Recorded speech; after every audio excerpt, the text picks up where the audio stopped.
Yali Madad again to everyone. Thank you so much for joining in for this webinar. As you guys know that this is the second webinar in the series of Udan webinar for studying in Australia and New Zealand. So we welcome all of you. Hope all of you are doing safe and are healthy.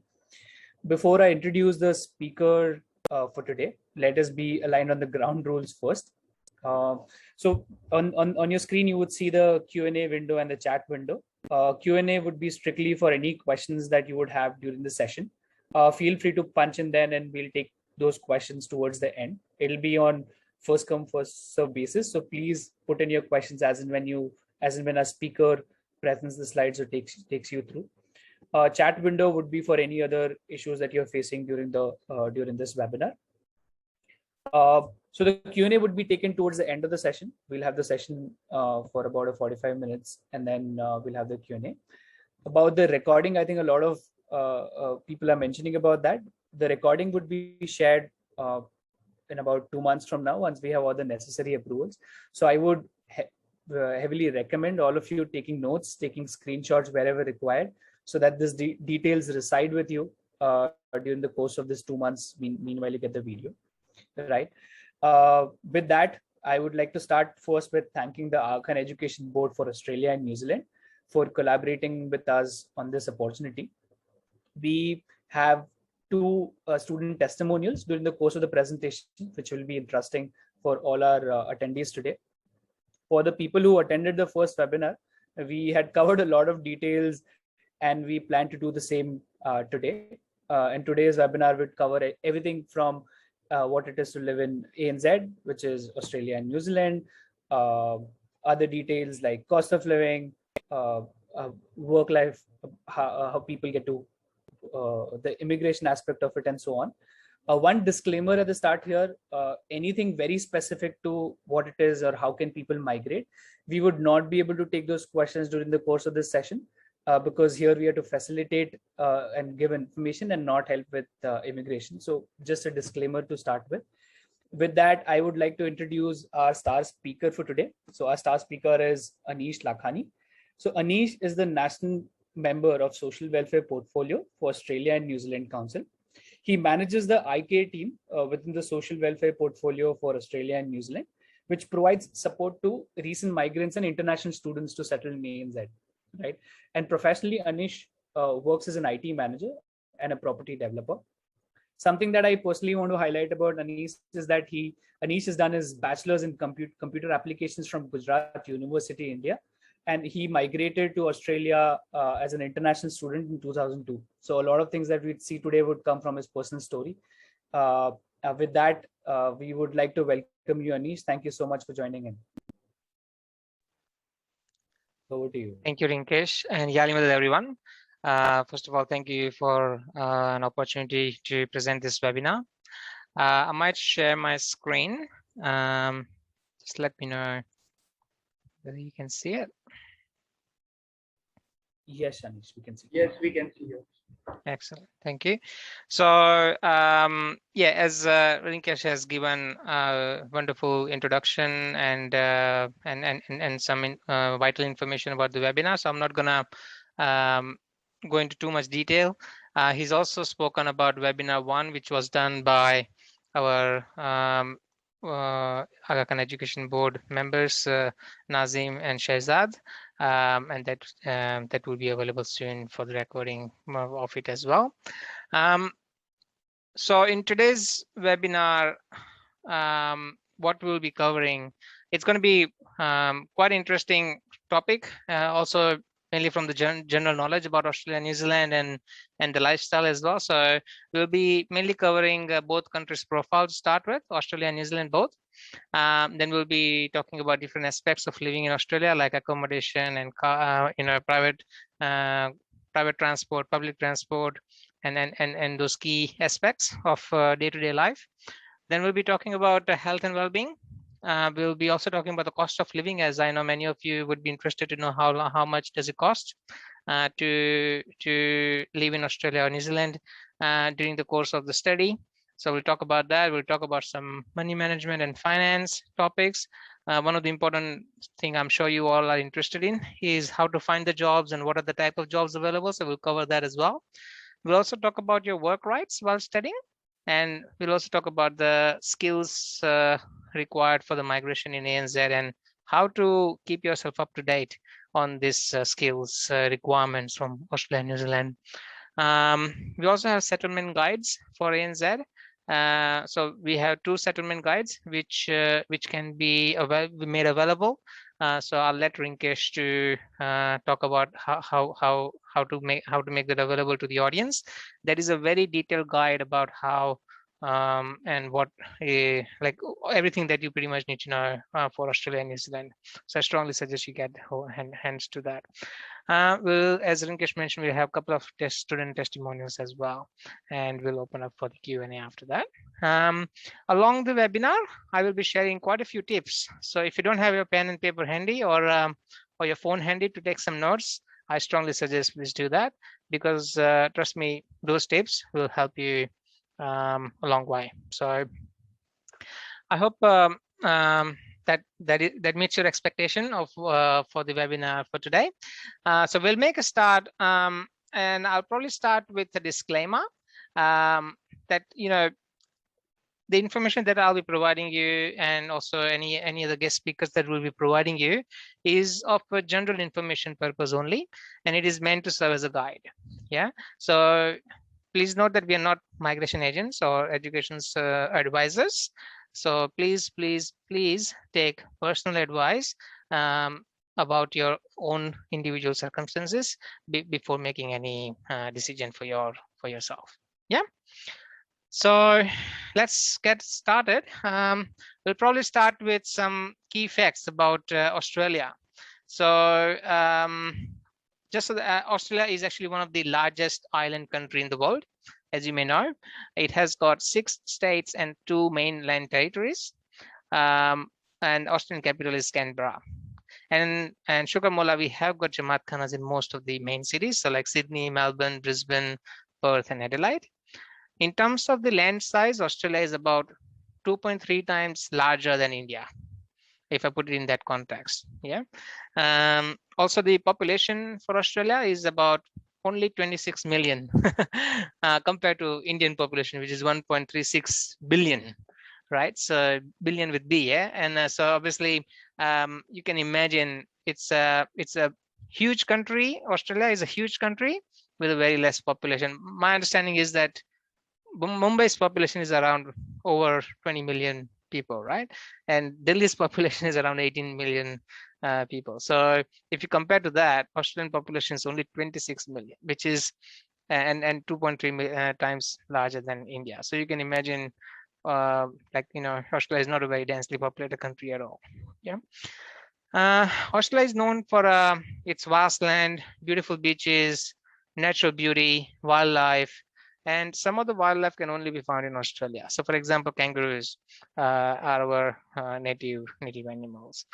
Australia is also known for its sporting culture. So, sports like cricket, footy, rugby, tennis, swimming, soccer, golf, basketball are quite popular. And to all my cricket friends out there, you will not be disappointed. It's a beautiful sporting culture, not only cricket, but all these wonderful sports that I mentioned as well. So you won't be disappointed at all when you come to Australia, inshallah, that it's very popular. Australia is a very multicultural country where migrants from all over the world have migrated. So it's not like one particular country, one particular type of people you will find here. You'll find a good variety of food, festivals, languages, religions, but the common language is English, which is good because most of Indians, nowadays, young Indians speak English pretty well. So that's that. And also the Australian currency is Australian dollar. And from time zone point of view, Australia is 4.5 to 5.5 hours ahead of India's time, depending on the daylight saving. So for example, at the moment, it's just past 7:15 in Australia. at night on 12th of September. So so you can count 4.5 hours ahead from there, from your time, I mean. Yeah. In terms of the industries and business, which keeps the economy going, energy and resources sector, the mining sector is quite big. Agriculture is quite big. Tourism is huge. International students and education providing. So that's, all of you. It's also a big industry for Australia. Financial markets, etc. Just to name a few, these are some of the key businesses and industries in Australia. Yeah. If I move on to New Zealand, on the other hand, have you seen movie Lord of the Rings or Hobbit? If you have seen those movies, you must remember them as a beautiful scenic places, right? So they were all shot in New Zealand. So New Zealand's known for its beautiful and scenic views. As you can see in the two photographs on the right, the very bottom right, I should say, very pretty places. We call New Zealand as a second Switzerland, because it's so beautiful. New Zealand is mainly made up of 3 main islands: South Island, North Island, and Stewart Island, which is at the bottom. And the main cities there are Auckland, Wellington, Christchurch, Hamilton. And Wellington is the capital of New Zealand, and Auckland is the biggest city in terms of the population. And we have Jamatkana in Auckland as well, which is really good. New Zealand population is only 5 million. So again, it's not very densely populated at all. And one of the fun fact is New Zealand has got more ships in the population, more ship population compared to human population, which is quite interesting. And there's a lot of exports happening from the ships products and actual ships as well themselves. So that's that. In terms of the languages, English and Maori is the other 2 key languages. And the New Zealand has got their own currency, New Zealand dollars. So that's what's being used in New Zealand. New Zealand's also very well known for its sporting culture. Popular sports there are rugby union, rugby league, cricket, football, soccer, etc. So as you can see on the top right, or the picture, the New Zealand players are seen to be performing a traditional dance, haka. So before playing a rugby union game. So this dance is very traditional to New Zealand, and this dance is meant to be meant to entice fear in opponent teams with whom they are supposed to be playing against, so that it's just a psychological thing that they do this haka dance, which is quite intimidating, and just to scare the opponent before the game starts. So it's a nice little tradition for New Zealanders there. New Zealand is also a huge industry of agriculture, farming, and dairy industry as well. Yeah. So I hope that gives you a bit of context about Australia and New Zealand. I mean, I can talk about this both beautiful countries forever, but I know you can always Google it as well. But I just want to give you that perspective of these 2 beautiful countries that you are here to learn about. Yeah. So now let's move on. So let's talk about more important stuff, I guess, in terms of, let's say if you decide to come here, how are you going to live in this area? And what is the lifestyle in Australia and New Zealand region? Overall, lifestyle in Australia and New Zealand region is extremely, exceptionally good, I would probably say. And maybe I'm being a bit biased, but I rate it very, very high. And it's not only me, Australia and New Zealand cities regularly come on the top 10 livable cities in the world. So that explains a lot, right?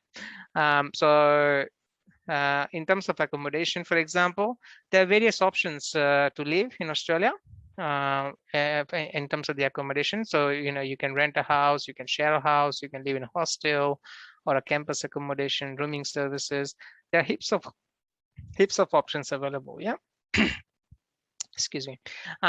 Most of the international students living here usually have most of them are in a shared accommodation, because it actually shares the cost and reduce the cost of living as well. So that's one of the popular way of international students living here.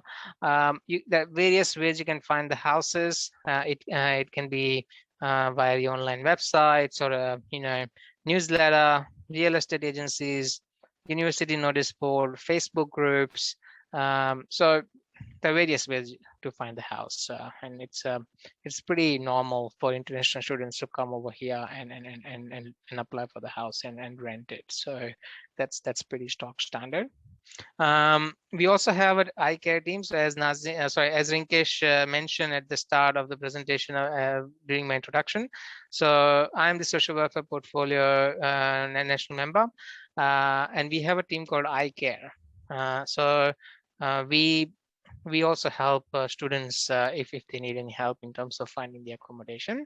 But I strongly suggest, so tip number 1 of the night, I strongly suggest that you sort out your accommodation before landing in the country, because it's a certainty for you and also for your family that when you come to the country, you will not have issues, at least staying in the country. Yeah, even if you can at least find a few months of accommodation, get that sorted first, because that's very important. Yeah, so please be mindful of that.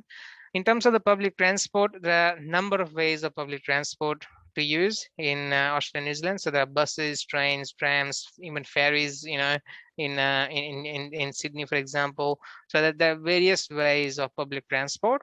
In big cities like Sydney, Melbourne, Auckland, you'll have better public transport options and frequency options compared to the regional areas. In bigger cities, you can buy like a transport card, such as like a Opal card in Sydney, or more like Mikey card in Melbourne, or at Hop card in New Zealand, where you can top up the money as required, and you can tap on, tap off. So it's pretty straightforward, quite high tech technology available in terms of the public transport. Obviously, other options available are taxis and Ubers, and they're pretty much available as well with a simple mobile app, which I'm sure you guys must be using it in India as well. So that's available. In terms of the private transport, you may decide to buy your own car, and it's pretty easy to drive. It's similar to India, like a left-hand drive over here. So if you're used to driving a car or a four-wheeler, you can do that. You can even have a two-wheeler, but not many people drive two-wheeler because of weather, and also because the cars are going too fast. Sometimes people are scared to drive two-wheeler drives. But again, that's another option if that's what you prefer. In terms of the private vehicles, you can purchase through car dealers, online, newspaper, retail outlets. So there are various options available there. Valid driving license is required to drive, and it's very strict here. So visitors or temporary residents from other countries may be conditionally permitted to drive on their overseas driving license for a certain period of time. So you need to check your eligibility. Depending on which state and which country you come, you might be eligible to drive on your Indian driving license for a certain period of time. Just so that getting Australian and New Zealand driving license is a lengthy process. I wouldn't say it's hard, it's just lengthy. It involves learning the driving rule book, then you have to attend the theory test, then you have to apply for the learner's license, then you get a restricted license for a certain period of time, and then you become eligible to get a full license, right? So it's a lengthy process. So tip number 2 of the night, if you're thinking to drive in Australia, New Zealand, I strongly suggest try and obtain your overseas full license translated in English and bring that along with you. Yeah, because I think that will be very, very handy for you, because it also helps to it becomes easier for you to get a full license over here, and it reduces some of the steps that I mentioned earlier, right? So yeah, please, I'll repeat that tip. please try and get your full overseas license translated in English, because I think that will take you a long way here. Okay. Also, I strongly recommend that you learn driving back home if possible, and get your full license from back home, because driving lessons itself here are quite expensive, and and it's also a lengthy process, and you to appoint drivers, and it just if you can, if you've got time and capacity and capability, I suggest learn driving four-wheeler. I'm particularly talking about two-wheelers. I know many of you might be driving already, but to four-wheelers, if you don't know, I suggest learn it from back home if you can.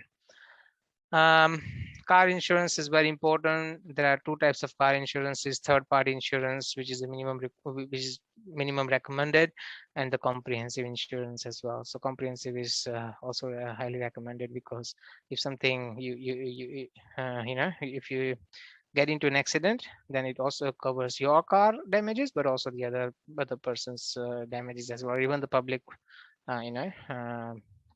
Like let's say if you hit the pole or something, then it covers the expense to fix up that as well. Right? Otherwise, you have to bear the cost if you don't have insurance for it. So it's important that you have the insurance in place. Another tip I would like to give you is it's beneficial to have a private car if you are looking to increase your job options here, because there are quite a few jobs which you will be able to do if you have your own car and your own your own transport. Yeah. So for example, let's say there's a night shift that you're doing, or let's say there's a Uber Eats, which is one of the famous food delivery job here, or pizza delivery, for example, or it can even increase your any job that you do. It will make it easier and flexible for you. Yeah. But obviously it comes with the expense of buying a car, maintaining it and all that, but it does pay off if you have a right job to compensate as well. So yeah, so that's about the private transport. Buying groceries, you will have no issues whatsoever. There are various stores available down here, like Coles and Woolworths and Countdown and New World and Pack and Save, and there's so many options here. In terms of the other household items, there are shops like Harris Craft, Target, Farmers, Kmart, Woolworths, Warehouse. Quite a few options there. There are small local milk shops as well, petrol stations as well, where you can buy a small amount of groceries. So that's also available. And also there's heaps of Indians and Pakistani restaurants, especially in the big cities I'm talking about. In the regional areas as well, the amount of Indian and Pakistani shops are increasing. So you won't have much of the issue. Also, there are halal food meat shops available in certain areas as well. So if you want to go for halal food, then that's available as well. Yeah. In terms of the childcare facilities, there are really good childcare facilities here. So let's say if you're planning to, so let's say if you have a family and if you want to bring your kids as well, but let's say if you're going to be working, then this is a great way of making sure that your child are being taken care of. And there are private childcare facilities, council-run childcare facilities, family care facilities. So and cost differs from state to state and facility to facility, but at least the facility is there, right? And yeah, it's very beneficial for working parents. Other miscellaneous things like there are various banks available, ANZ, BNZ, Westpac, Kiwi Bank, HSBC, various banks available, no issues there. Post offices, world-class libraries are available as well. Money transfer, if you need to do any international money transfer, there are MoneyGram facilities. Banks also do it. I think MoneyGram is now also linked with 7-Eleven, which is a petrol station here. So you can go to the petrol station and just do the money transfer there. So that's pretty handy. Food, world-class food with different cuisines available from all around the world. Entertainments, you name it, restaurants, long drives, various places to visit, beaches, nightlife, everything's quite available So overall, living in ANZ region is pretty good, as I mentioned at the very start of the slide, with all the facilities that you would expect from a well-established developed countries. So yeah, so I hope that helps to give you a bit of context on how day-to-day living and activities take place in the ANZ region. In terms of the health and well-being, both public and public and private healthcare is excellent in Australia and New Zealand. Public healthcare is funded through a general taxation, and residents pay their share of medical contribution as a part of that taxation. Alternatively, also private healthcare is available as well for the people living here. This helps to get the treatment more speedier if you want, especially for the non-emergency items. Emergency items, public system takes care pretty pretty urgently. But some of the things which are not emergency may take time in public system. So in that case, you may want to have a private health insurance as well. But as a student, by law, all international students studying are required to have an appropriate and up-to-date medical insurance coverage as a condition of their student visa. So a special product called Overseas Student Health Cover, we call it OSH here, is a mandatory type of health insurance which is designed specifically for international students. And OSH will help you to pay all kind of medical treatments, so like a regular doctor's consultation to emergency services should you require during your stay here. In terms of how can you obtain OSH, it can either be arranged via your university, or you can actually directly go to any providers like AHM, Bupa, Medibank Private, NIB. So there are various health insurance providers who can provide OSH insurance. Sorry, OSH health cover for the international students. One tip I would like to share here is if like some universities have agreements with the insurance providers, and sometimes they work out a really good deal for the students. So I suggest check with your university first. But as I mentioned, you're free to choose whichever insurance company you want to go with. You're not restricted to only go through the university. And usually OSH costs around $400 to $600 per year for a single student. Yeah, so that's per year, 400 to 600. And again, depending on the cover, it might vary, might be less or more, but that's the average cost. Yeah, OSH usually doesn't cover extras things, so it will mainly cover the hospital and the the medical regular GP visits and the regular medical care. But if you want to have like a additional cover on top of it for dental, optical, physio, chiro, osteo, acupuncture, remedial massage, hearing aid, laser eye surgery, things like that, then you have to purchase OSH extras cover, which is additional fees. But most of the students I know, in fact, I hardly know anyone who goes for that, because obviously, unless you have got special need for it, not many members go for that. Couple of tips I would like to share. I hope you guys are noting this down. One of the tip is dental work is very expensive in Australia and New Zealand. Get all your broken tooths fixed before you come to ANZ, because it's really expensive. I'll give an example, like RCT, like a root canal treatment. If you want to get it done here, that can cost you anywhere $1,500 to $3,000. $1,500 to $3,000, and that's also without a crown. So it's very expensive. So I strongly suggest, if you have a loose tooth, just get it fixed up before you come here. Another tip I would like to give it to you is optical is also quite relatively expensive here. So just get an extra pair of glasses or lenses, just in case if you need it, because if it breaks, then you have to go and buy it here, which can be quite expensive. So make sure that you have that taken care of. So moving on from OSH, so let's talk about the Medicare and private health cover facilities, which is mostly available to the residents and citizens, but this is just for your knowledge. Medicare is a public care, so this is actually funded by the general taxation system, as I mentioned earlier, which means like this is mostly for residents and citizens over here, as I mentioned. So that means any general doctor visits are usually covered. In Medicare, hospital visits are mostly covered. There might be some out of pocket depending on where you go, but fairly good system in a way. And government hospitals are also pretty good here. They're good with a world-class facility. So back in India, we have that impression of government hospitals, but that's absolutely not the case here.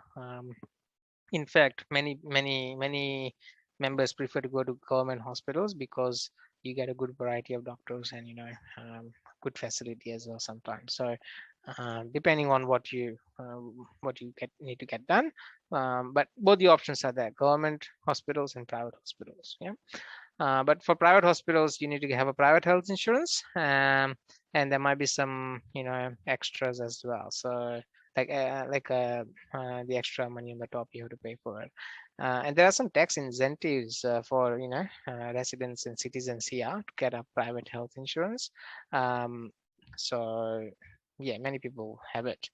It gives more options of the private hospitals and private doctors if that's what you prefer. And there are two types of private health insurance as well, like hospital cover and extras cover, as I mentioned.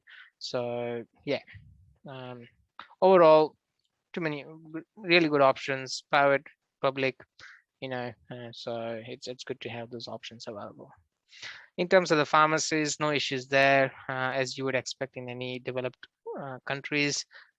Pharmacies are everywhere, and private and public hospitals are also plentiful in Australia and New Zealand. So no real issues there either.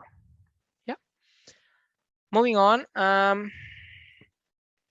So I thought I'll mention about urban living and regional living as well, because there might be instances where some of you might have to study in the regional areas because of because of your visa or requirement, or maybe lower fees of the university sometimes, or maybe a specific course that you may want to take, and which is only available in one of the regional towns, for example. So so I just thought I'll give you a bit of context, what's the difference between the urban and regional living. In nutshell, most of the living facilities between urban and regional areas are quite similar. The main difference is obviously population. Urban cities are highly populated than the regional. Size of the town and the cities, obviously urban cities are large and the regional cities are smaller. Public transports can sometimes differ in the public in the urban versus regional area. Jamaat Khana access is another thing. Regional areas may not have Jamaat Khana. Job opportunities may differ, and overall cost of living, we've observed the regional area is a bit cheaper compared to the urban living. So yeah, just be mindful of some of those differences. But overall, like if you for example, if you look at the slides here, the picture on the right, the top picture is for Melbourne and the bottom picture is for the regional town in Victoria, which is Geelong. Yeah, but still, as you can see, Geelong's quite pretty too. It's a good little town. So I mean, yeah, it's not a it's a personal preference. I like nice and quiet sometimes, don't want to be in a city, a hush, so depends on the personal preference as well. Yeah. Other regional areas for the migration purpose can be also like some of the cities, if I can name it, it's like a Perth, Gold Coast, Sunshine Coast, Lake Macquarie, Newcastle, Wollongong, Adelaide, Hobart, Canberra. There are quite a few really good small regional towns, and even not too small as well. Like they're quite big. Like for example, Newcastle, it's a really big town. It's you got everything that you need. Wollongong's big as well. Adelaide, it's a huge town. Hobart, Gold Coast, like they're all from. If I had to rate it, it's not too bad. If I had to live there for some time and get my visa status sorted out, for example. So yeah, so don't get too stressed about it. I just yeah, so just I'll give you that context about that one.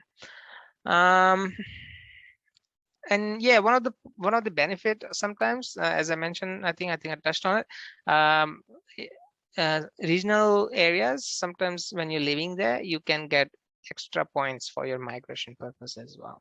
So yeah, depending on which course you're doing, and depending on whether you plan to migrate here or as a permanent resident or something, it might be a right option for you. So have a chat with your migration agent and see yeah, see if it's right for you or not. Yeah.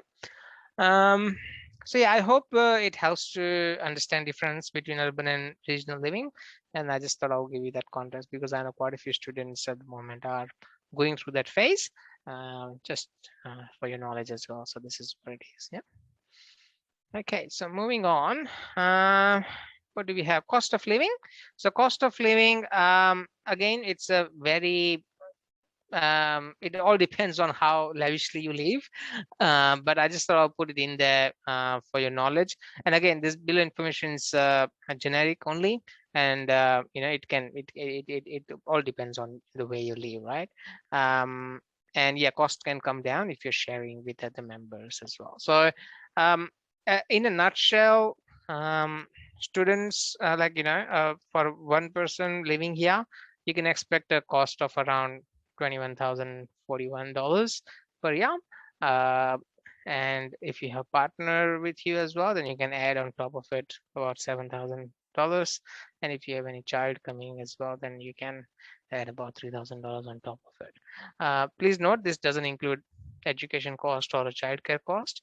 So that's going to be additional on top of this. Yeah, this is only the cost of living, not necessarily your studies as well on top of it. Yeah.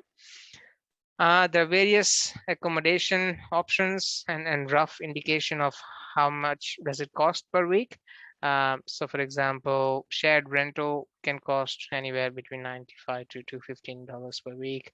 If you're living on a campus, which is quite comfortable, usually quite furnished as well, so that can cost $110 to $280 per week. If you look on the right hand side, other living expenses like groceries, $150 per week, gas, electric, $20 to $40 per week, phone, internet, public transport, car, entertainment.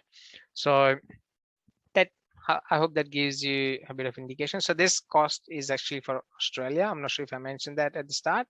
So that's mainly for Australia. If you look at the next slide, that's the cost for New Zealand, which is roughly, nearly same. It's just that yeah, we got two sources where we found this information, so we just thought I will share that with you. And again, this is all generic information, as I mentioned, so yeah, hope that helps. In terms of yeah, so accommodation, as I mentioned, it can be 130 to 220 if you have a furnished room.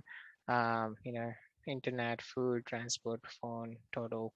That's for the single student, and also for the basic cost for the family can be anywhere 160 to 260 for the furnished room, and so forth. Other additional cost.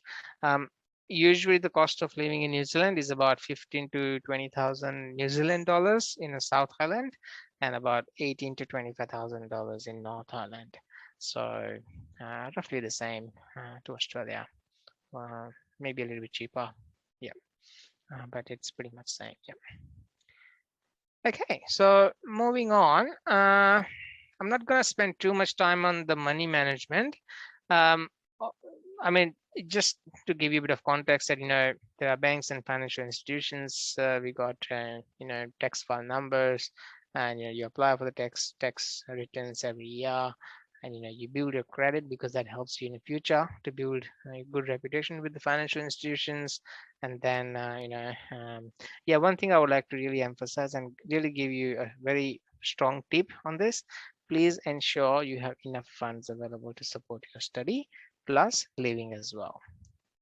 Do not really, I mean, do not think that you'll be all fine, you'll find a job.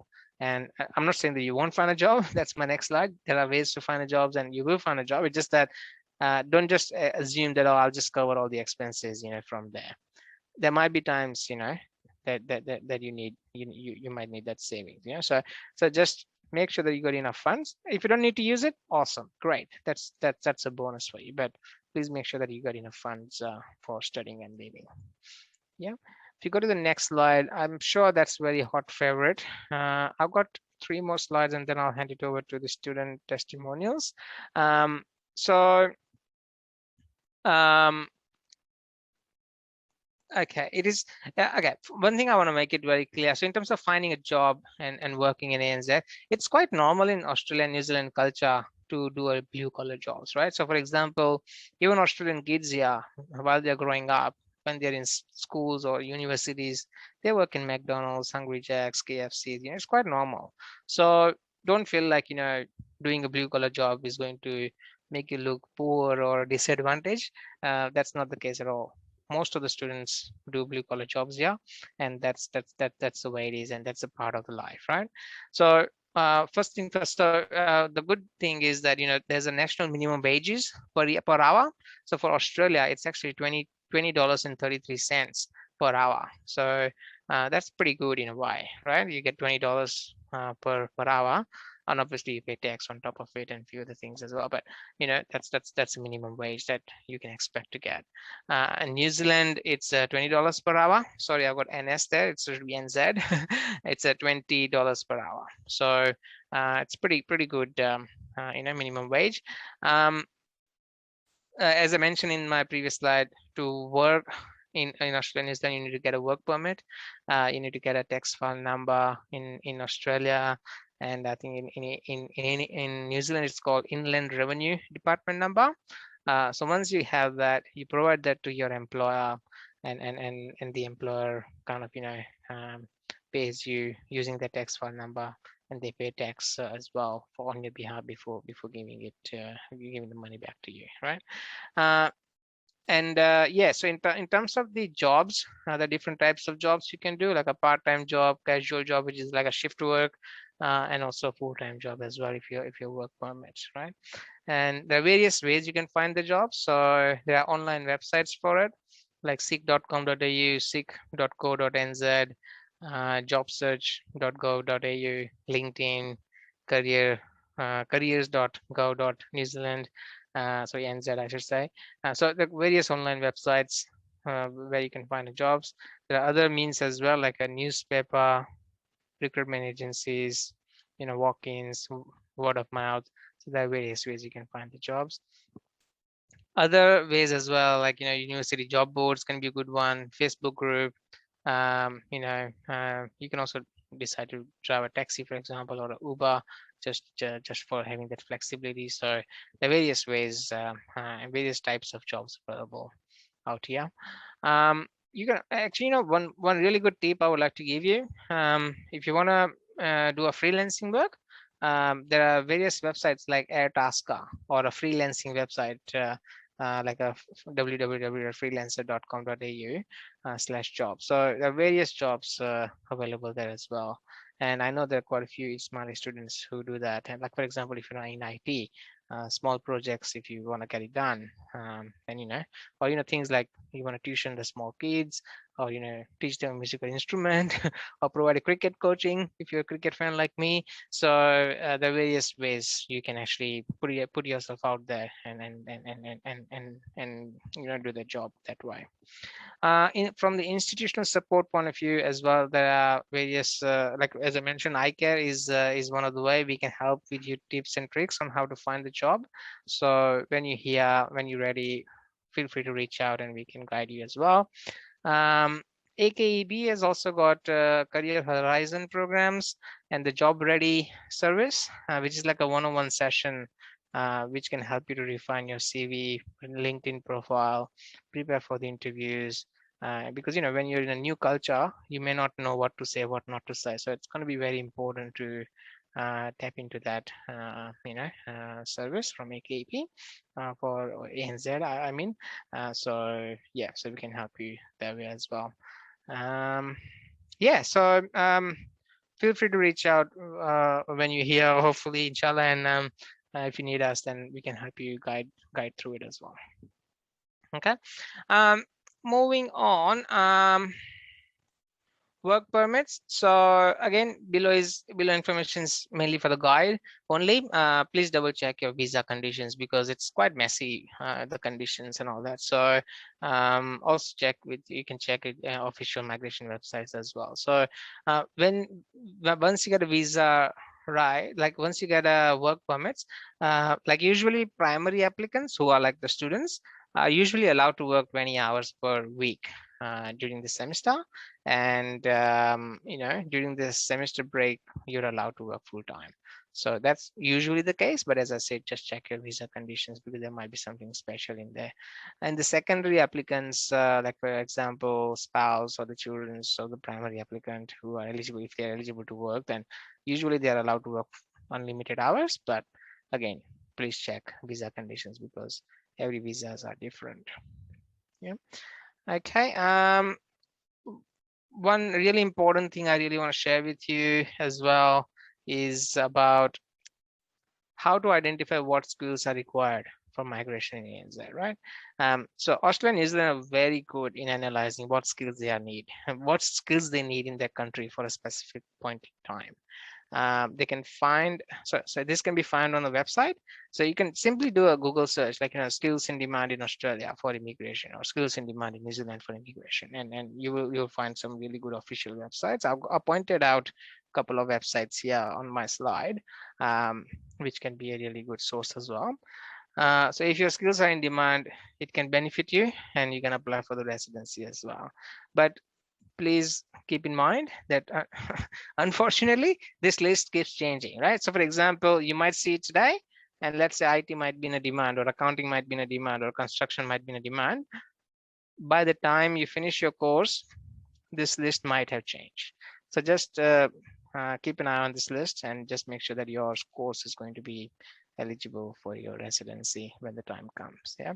So that's unfortunately how it is, but yeah. So what I'm trying to do here is I'm trying to teach you to fish rather than give you the fish. So make sure that you keep an eye on this website's official websites. Yeah.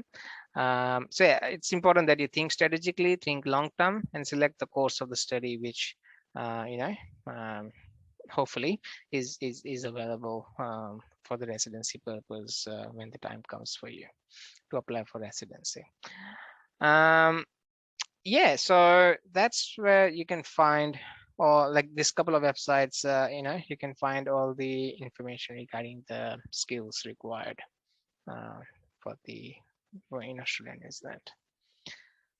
And last slide, I would like to just quickly, as I mentioned at the very start, like we've developed a settlement guides, and it's quite a detailed documents. So I'll let Rinkesh to let everyone know how to get hold of those guides because they're really informative. So we'll leave it with Rinkesh and the team to let you know. And yeah, my last tip of the night before I hand it over to the students, testimonials, is please read this settlement guides. They're really good. I'll spend quite a bit of time on it, and hopefully that will help and clarify a lot of more detailed questions about it. Yeah. Okay, so coming to international students testimonial. So I think I've spoken enough. Now I'll hand it over to the students to share their experience who are living in Australia and New Zealand. So let's hear their experience. So we've got two students, Sonu Suleimani Meghani, who is actually from Surat, from Gujarat, from India, is living in Melbourne, Australia. He's studying Bachelor's of Accounting at Charles Stewart's University, and also studying Certificate 4 in Building and Construction at Orange University. So we'll start with Sonu, and then we'll move on to Muniza Iqbal Gilani. She's from Mumbai, so and lives in Auckland, New Zealand. So you get both the perspective, India and New Zealand. She's completed bachelor's degree in architecture from Mumbai University and worked as an architect for 7 years in Mumbai. And she's completed master's in construction project management from Massey University, Auckland, and is currently working as an architect, so architectural technician. Yeah. So I'll probably hand it over to Sonu. Sonu, can you? Hi, Yalimanad, everyone. Thanks, Nazim sir, for having me here. Am I audible? Yeah. Yeah. Just want to keep it casual and handy.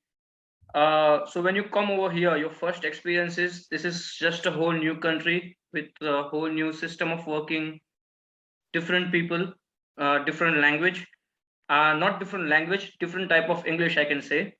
So I was just going through the questions and answers over there, and somebody was asking that what type of English do you speak in Australia?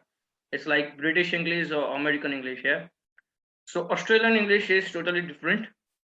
When you go out in the city and you talk with people, you'll come to know, because they use a very different slangs. What we can say, like we use in India. So different types of languages, every state, different type of Gujaratis, different type of Hindis. It's like that.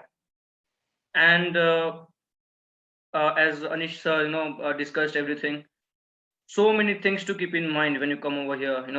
Jobs, your education, legalities, paperwork, driving license, buying a car, renting a home, everything at same time.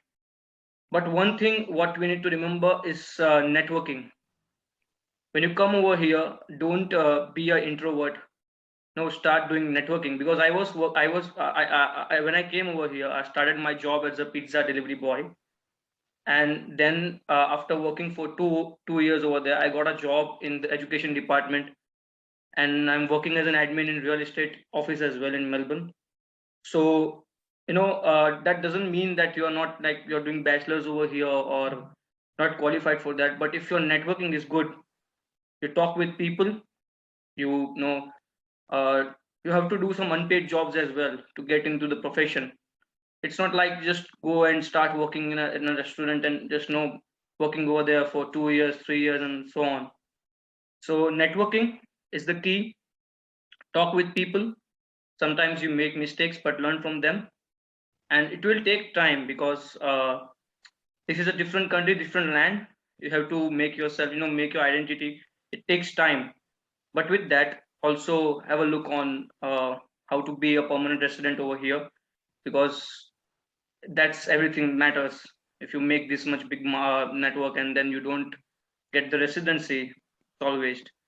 But with that networking also, you will get some leads.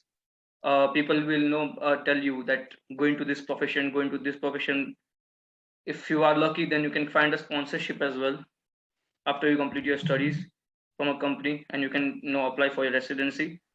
So, and about renting a house, living in a rented house, what I prefer is that there are different suburbs. The rent price is different, differs from suburbs to suburbs. So if you are living near the city, it's too much expensive for you. I don't know about different people have different financial status, but it's expensive near the city. If you're living far away from the city, it's really cheap to live. And once you start talking with people, making friends, you will find your rented house as well, sharing house. Because when I came over here, I was sharing my one room with two people, two friends. And sometimes it's quite difficult for you at that time, because where we come from, we don't have that habit of sharing our space with somebody.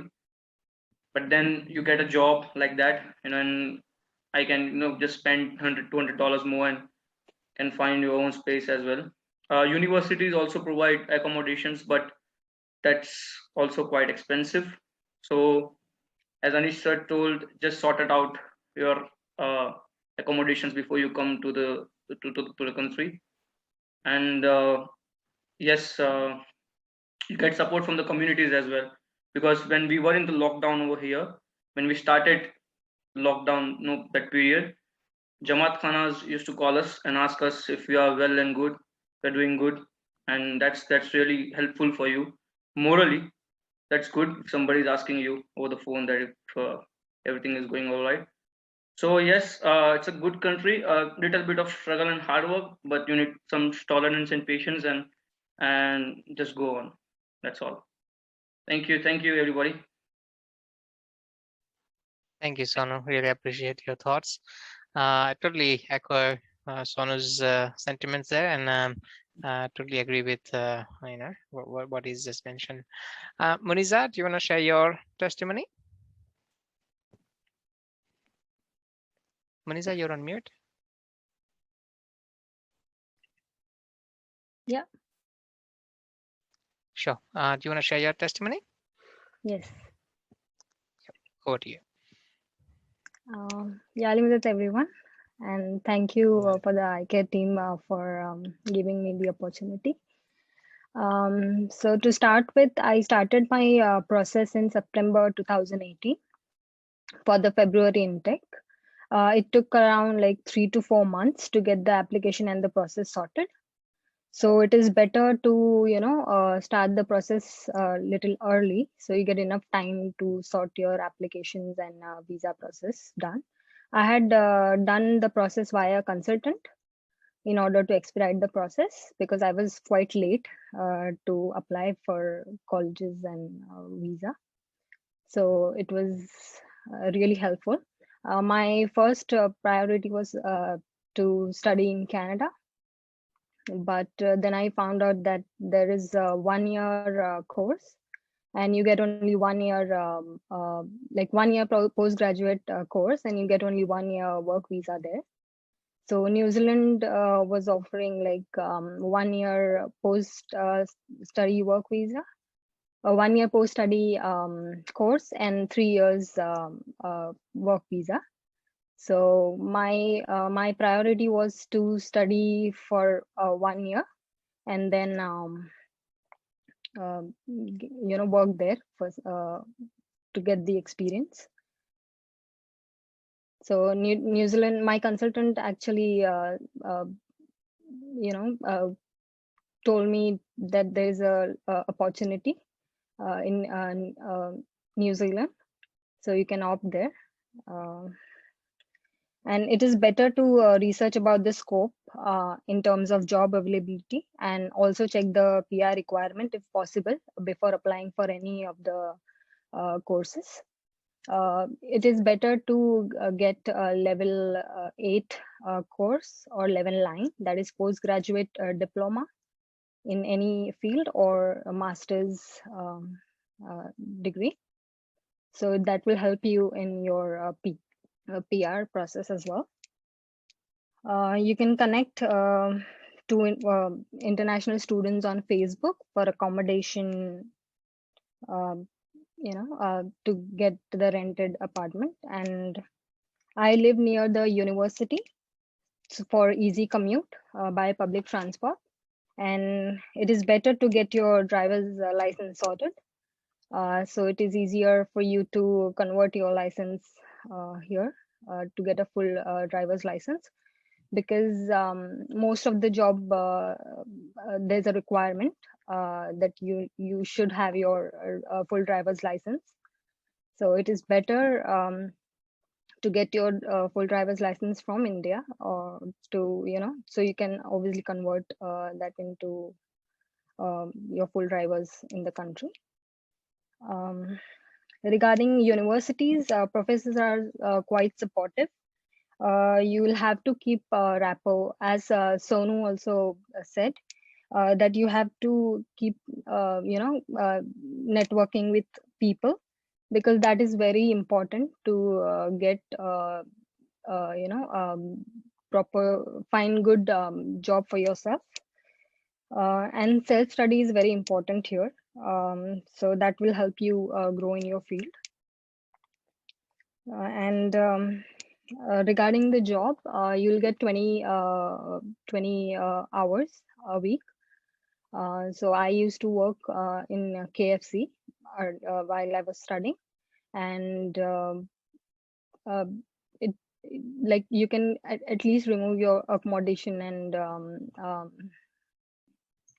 food sorted with that. But it is, and I also had an account. In that every month I had deposited a certain amount like 15,000 New Zealand dollars in the so I used to get $1,200 every month. So even if I am not working during that week because of my studies, so I it wasn't a headache because I used to get those amount. So it is better that you have your even if you're earning, it is better to have your savings in that account. So every month you will get $1,200 for your own benefit. And the customer service is also one of the aspect which is required in your future job requirement. So don't think that why should we do this. It's another requirement for your job related to your field. Any field you are in, customer service is also required. So they'll know how you talk to people and so you have some sort of experience. That's all from my end. Hope this was helpful.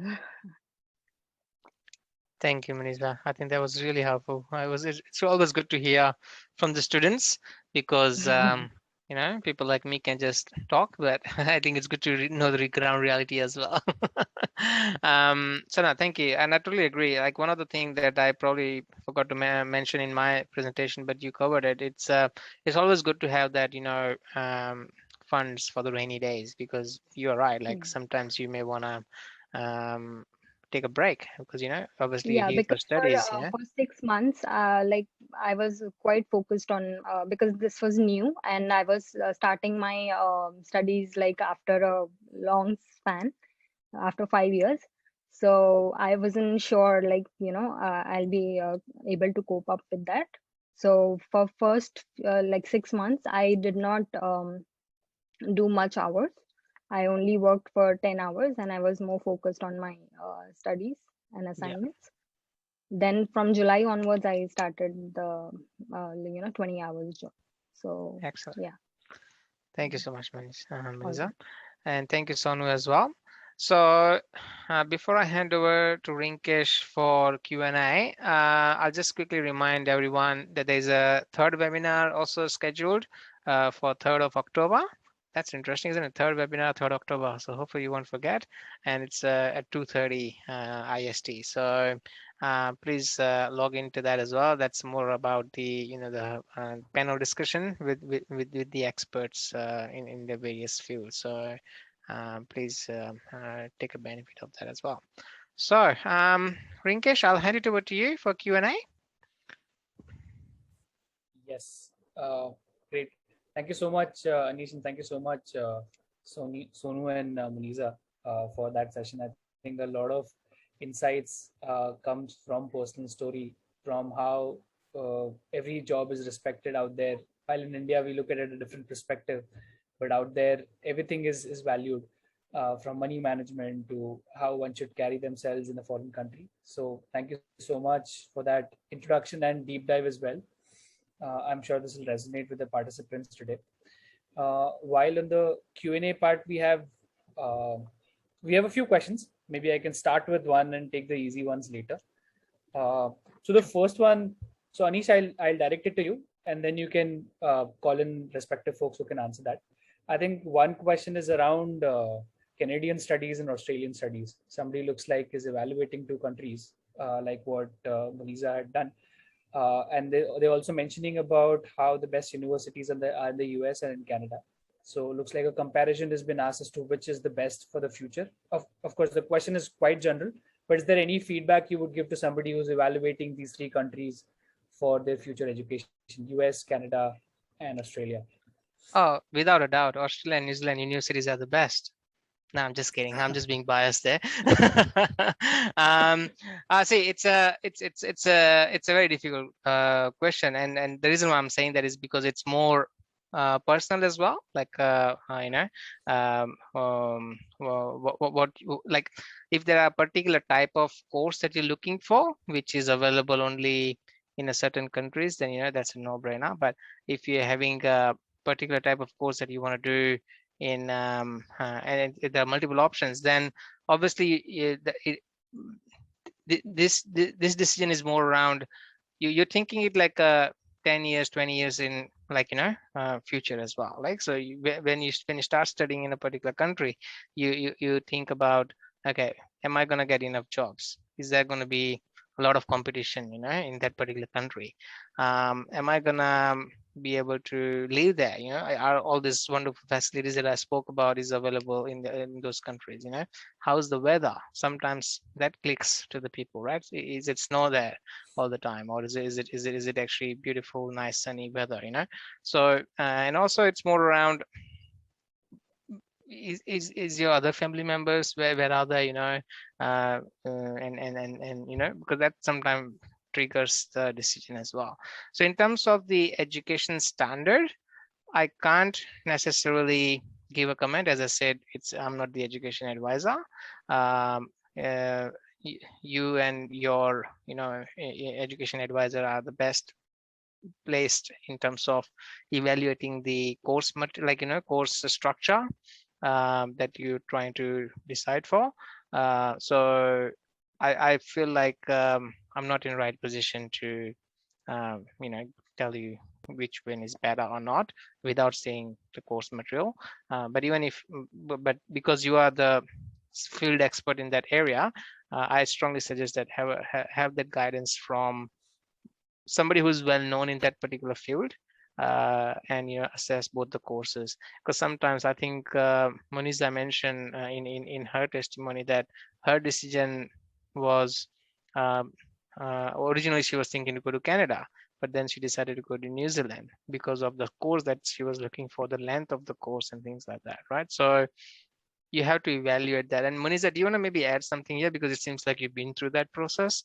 Like, what are your thoughts, to help the person who's raising this question? As I said, you should always, look for the, the courses when you select, look at the job opportunities on Seek. If you have time, then you can go on the immigration website as well. So you will come to know like what field has a shortage in particular country, and that will help you to decide on your courses. And everything is available online. So if you do bit of research, and that will be helpful. Yeah, that's a fair call. I think it needs to be Yeah, evaluated because the thing case is, by case basis. I wanted to study construction project management in Canada. So I did not look for more options and the job availability in New Zealand. I just went for a 1-year course in construction project management masters in New Zealand. But now I realize that I could have done a 1-year course planning, because a lot of jobs are available at the moment in New Zealand. So no doubt you can always go back to studying again. The certificate course and things are available over here, but it is quite necessary if you do all these research before. Research is important, networking is important. Get in touch with the students who might be already there in those countries. Look at the course material. Is that something you want to do? Yeah, if you want to know more enough. about the course, I think LinkedIn is a good platform to speak to people who are living in New Zealand, and those who are already working as a professional here. So yeah, that is quite helpful for me in even finding jobs over here. Yeah. Excellent. Thank you, Manisa. I hope that answers or at least gives you some pointers to go and do your own research further. Yeah. Just to summarize that Anish, looks like what people will have to do is they'll have to start backwards rather than thinking that they land in the country and then figure out. It has to be backwards, where you start with what you want to do 10 years later and then figure out what schools, what universities. So that's a great takeaway for me from this question. Yeah, you're right. And research, more research, get in contact with the right people, talk to the right people, and I think that's very important. Yeah. Right. So the next question that we have, Anish, here is on what are the requirements and how can we apply for these two countries scholarship visa. Okay, so either this is about scholarships or is there something called scholarship visa? I leave it up to you, Anish, to make that call. Yeah, I believe we covered this one up in webinar 1.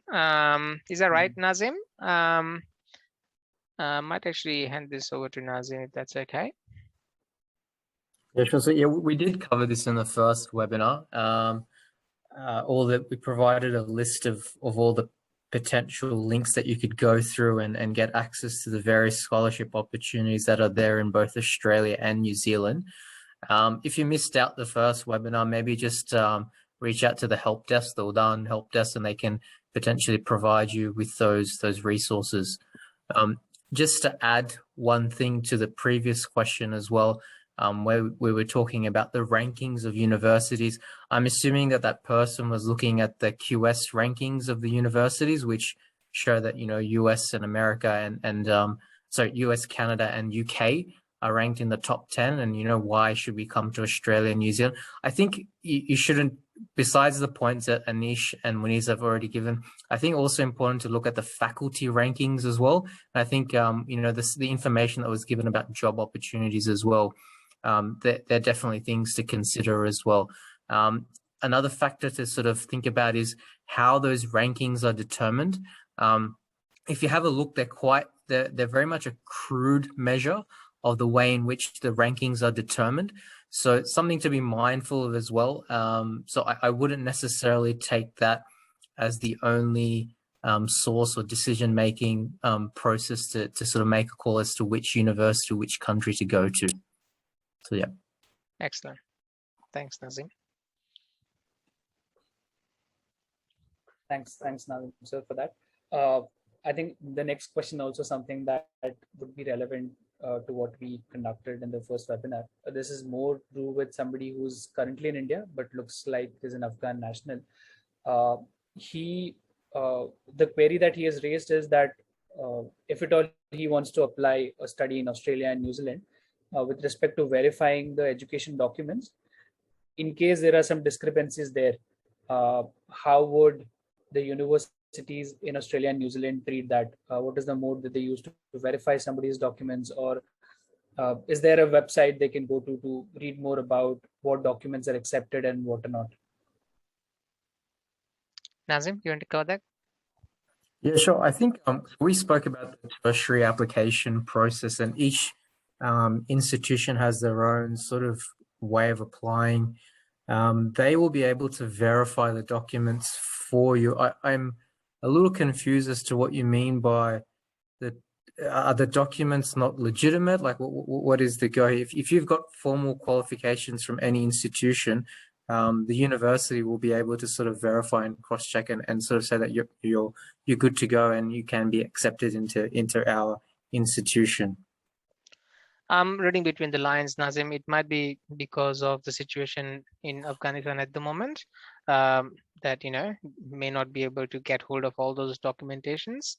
Then there might be some discrepancy there. And again, if that's me reading between the lines, but yeah, if that's not the case, please clarify this question in Q&A. Yeah, but Nazim, keeping that in mind, what do you think? If they can't get access to the documents, I mean, that is a tricky one. I mean, if you don't have them handy, like if you haven't received the graduate certificates, or if you don't have access to them, it is a matter of contacting your institution and getting access to them again. I mean, that's generally what happens here. That, you know, if you've lost your certificates, you can always contact university or institution. I understand that might be difficult considering the situation in Afghanistan. I don't have a specific answer to that. I'm not quite sure how else you could get access to the certificates. Yep, because I do remember sometimes universities here ask for transcripts, for example, and Yep. things like that. So yeah, it's a tricky one. I agree with Nazim. It's usually here that's what it works. Like, you know, you have to provide certificates, transcripts, and, you know, relevant information about your course for them to assess your degrees. If you don't have them, then you might request the university saying, you know, and that's where the trust factor comes in, that, you know, you might be able to get some exemption there, but it can be tricky for universities as well, because they've got strict policies around these type of things. I think we can move on. If this, but so Mohammed, in case your query is not answered, we'll anyway share a link, and do reach out to us, because this is more of subjective discussion to have. So we can look into it for sure. We'll share the link, so please do reach out there. The query is not answered. We moving on to the next query. The next query is about freelance projects. So is there a way we could get access to freelance projects that somebody could do in these two countries? Yeah, absolutely. So if you go to the freelancer.com.au, that's the website, I think, and we can I'm happy to post it in the chat as well. So yeah, that's the website you can try for, and yeah, many students I know who does, you know, use that website and really get good projects. Also, for like another website is Airtasker. Airtasker is another one. So I might actually just post it. I think I should be able to type it in the answers, I believe. Yeah, so maybe I'll just put it in the chat for everyone. Here we go. So that's the freelancer.com.au/jobs, and another website is Airtasker. I'll just send you that as well. So yeah, these are some of the websites you can use for doing kind of freelancing jobs. And see, for example, Airtasker is even like blue collar jobs as well. So let's say, for example, if somebody wants to get the gardening done, or, you know, some things like, you know, if they want to they need some help with tuition for their kids, or if they need some, you know, they want somebody to walk their dogs, I don't know. You know, you can actually make yourself available out there, and it can be anything, you know. So Airtasker is a pretty good kind of service there as well. Usually the tradies go there. So let's say the plumbers or electricians, or, you know, landscapers, you know, if somebody wants to paint the house, for example, they put some advertise out there, and you can pick up the job from there, if that's relevant to your you know, expertise. Yeah. Anish, one thing that I want to check was on LinkedIn. So LinkedIn seems to be a great platform for professionals connecting. Is that also for freelance? For freelancing, is that a good place to go for? LinkedIn is, you're right, it's more like, you know, professional, but yeah, you can give it a go. Like, for example, I don't think there is any forum as such where you can post that, you know, I want to get this done, and, you know, somebody, I think that's where freelancer is really good. Let's say, for example, if I want to get a website made for my company, for example, I can post an advertisement in a freelancer, or even in a Airtasker, for example, you know. But I don't think LinkedIn provides that facility. I mean, you can always put it out there as a you know, what do you call message like you do in a Facebook, and you know, your network can suggest something about it. So yeah, LinkedIn can be used, but it's just that it's not very widely used for that purpose as such that I'm aware of.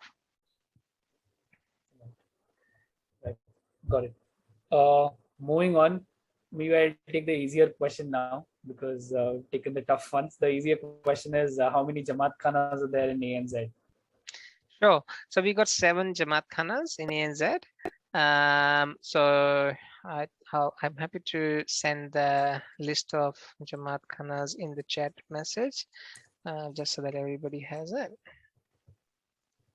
So we have Sydney, Melbourne, Brisbane, Perth, and Adelaide in Australia, and we also have Auckland Jamaat Khana as well in New Zealand. So in New Zealand we got only 1 Jamaat Khana, and actually, sorry, that's 6, but we also have 7 Jamaat Khana in PNG. So PNG is also forms as a part of our jurisdiction. So Auckland for New Zealand and PNG JK as well. So that's where it becomes 7. Yep. Right. Thanks. I think that answers. The next query that we have, I think this is again more to do with. Okay, the question is which courses lead to PR? Again, not something that we would be discussing, but any. I'd probably just skip that question because we are not willing to take it up. But any thoughts on people who are looking at this opportunity as more of migrating? Any suggestions or thoughts you would give to those people? Yeah, and I think we touched on it during the presentation. So it's all about identifying the right skills which are required for the country at that point in time. So I think we talked. I'm happy to share that screen here. So there are skilled occupation list for Australia and also the skills shortage list checker for New Zealand. So these are the official websites where you can go and check what are the skills required for that country, and depending on that, you may want to choose your course. Yeah, and something that you may want to think about if that's what your objective is. But as I mentioned, as a disclaimer, this list keeps changing all the time. So just keep that in mind. So let's say if you find an IT or accounting or architecture, for example, in that list today, it may not be the case 1 or 2 years later or 3 years later when you finish your course. So think strategic and make sure that you make a long-term decision. So again, there's nobody who can give you a crystal ball and tell that, okay, 3 years later, this is going to be the course in the demand. No, it's more about the way you research and you ask the right people, as we talked about earlier. So yeah, Manisha, do you want to add anything? Anish, yeah, I just wanted to share with them. If you're in New Zealand, especially, I know about, if you're moving like for outside Auckland for any job opportunity, so you get additional point for your PR. So that if you study in Auckland and then you move outside Auckland for your job, so that will get you extra additional point for your PR. So that might so be, that's how it is today, right? But 3 years later, 2 years later, it may be different. So yeah, it may be it's different. and again, that's the case for any country that you go, right? So there's nobody's got a crystal ball, but there are ways to deal with it when the time comes. So as Manisha mentioned, there might be option of going to the regional area and living there or working there for a year or two, making up those points for the PR and then go about it. So there are ways around it. It's just that it's difficult to predict what skills are going to be in demand 3 years later, but you can have a good educational guess, I guess, if you've done the right research for it. Hope that helps. Thanks, Anish. The next question I think would be more directed to Nazim sir, is how to get information on funding for PhD scholars, given that he himself is doing one right now. Nazim sir, over to you. So again, this was sort of answered in the first webinar. If you missed out on attending the first webinar, maybe just contact the help desk again, and they can provide you the details of the slides and the handbooks that we have, which have all the links to all the various different scholarship opportunities. And there are plenty of opportunities available for PhD international students, which is always a good thing.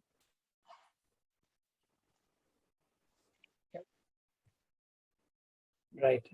I think with that, we have answered all of them. I think one clarification that we've got is from Mohammed, was about his documents, which again I think is subjective, because it will still depend on the universities to look at the document and see if it's enough.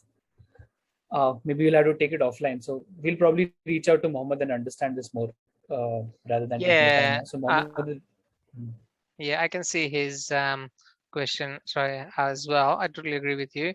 So it's more university by university basis. So as I mentioned, I mean, situation in Afghanistan is very well known to the world. So, if you can provide them some information to, put your case forward, and if it's still not acceptable, then ask for the exemption. It's how we deal with the university itself. So it's going to be quite a special case, I guess, yeah, to deal with. Right. I think we have one more query, which is again on scholarships. But like Nazim sir said that this was covered in the last webinar. What we would be doing is, for everybody who's on the link right now, we have shared a couple of links for people to join the group. There's one which is a Telegram group, a Career Spark Telegram group, which you can join. Once you join those groups, we'll be sharing all the details about previous webinars, all the documents that the Education Board of Australia and New Zealand has prepared. And like Anish was saying, this is very well researched and thoroughly documented. So all the information, or most of the information that you see right now, would be covered there. So do join the Telegram group there. Telegram is an app like WhatsApp. So just go on App Store or Google Store, download it from there. For any other queries, we have the UDAN help desk for study abroad. The link is shared. Please go in and enter your details there. We will reach out to you with resolution on that. And for general career help desk, we have another separate help desk as well. So all the three links are shared. The last query that we have from Najamuddin is again on scholarship. So once you join the group, that should help clarify everything about scholarships. So I am not taking the question right now. So that's all on queries and questions. Any parting thoughts, Nazim sir, Anish sir, anything that you guys want to share before we close the webinar? I'll probably just say thank you for your time. I think it's been really good to talk to all of you, and I hope that information helps. We'll share this information with Rinkesh and AKEB as well. So I hope this gives you some information or some perspective. And if you got further questions, then please reach out to the team and the help desk, and happy to be available if you need to respond to, or if you need any help and support to answer any questions. Okay. Nazim, over to you. Thanks very much for having us again. It's been a pleasure to sort of share our knowledge and experience with the Jamaat there, and to hopefully give some sort of I guess base of knowledge, and then to then pursue your own research. And then of course feel free to reach out to us. We're more than happy to assist and help out where we can. So yeah, thank you very much. Awesome. Thanks a lot, Nazim sir. Thank you so much, Anish sir, Munira, Sonu. Thank you so much for joining in. And I think with that, we will conclude this webinar. Do join us for the third webinar, which is on the 3rd of October. Yes, I remember. 3rd and 3rd. Yes. So we'll see you there.